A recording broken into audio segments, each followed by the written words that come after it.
കാണുന്നവരുടെ കണ്ണിലാണ് സൗന്ദര്യം. എങ്കിലും സൗന്ദര്യ സംരക്ഷണത്തിൽ ശ്രദ്ധ നൽകുന്നതിൽ തെറ്റൊന്നുമില്ല. അത്തരത്തിൽ ആകർഷകമായി തോന്നിപ്പിക്കുവാനായി നമ്മളിൽ പലരും മേക്കപ്പ് ചെയ്യാറുണ്ട്.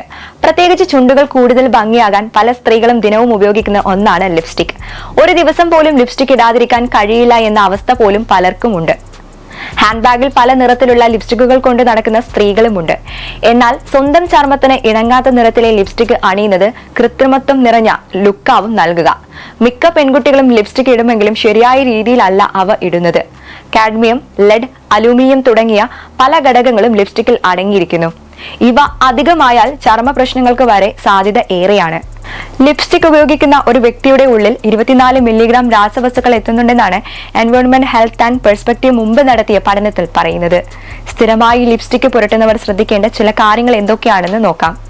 ചർമ്മത്തിന് ചേരുന്ന ഷെയ്ഡിലുള്ള ലിപ്സ്റ്റിക്കുകൾ വാങ്ങുവാൻ ശ്രദ്ധിക്കുക. ഒപ്പം നല്ല ബ്രാൻഡ് നോക്കി തന്നെ തിരഞ്ഞെടുക്കുകയും വേണം. ലിപ്സ്റ്റിക് അണിയുന്നതിന് മുമ്പായി ചുണ്ടുകൾ വൃത്തിയായി കഴുകുക.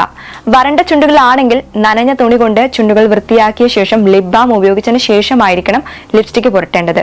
ചുണ്ടിന്റെ സ്വാഭാവിക ആകൃതി നിലനിർത്താൻ ലിപ്സ്റ്റിക് ഇടും മുമ്പ് ലിപ് പെൻസിൽ ഉപയോഗിച്ച് ചുണ്ടിന് ആകൃതി വരുത്തുക.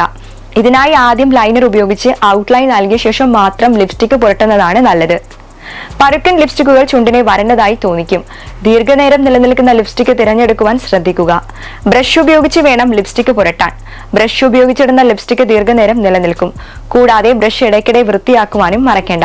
ലിപ്സ്റ്റിക് ഇട്ട് കഴിഞ്ഞ് ചുണ്ടുകൾ കൂട്ടിമുട്ടുമ്പോൾ ലിപ്സ്റ്റിക് പല്ലിൽ പറ്റാൻ ഇടയുണ്ട്. ശ്രദ്ധിച്ചാൽ ഈ അബദ്ധവും ഒഴിവാക്കാം.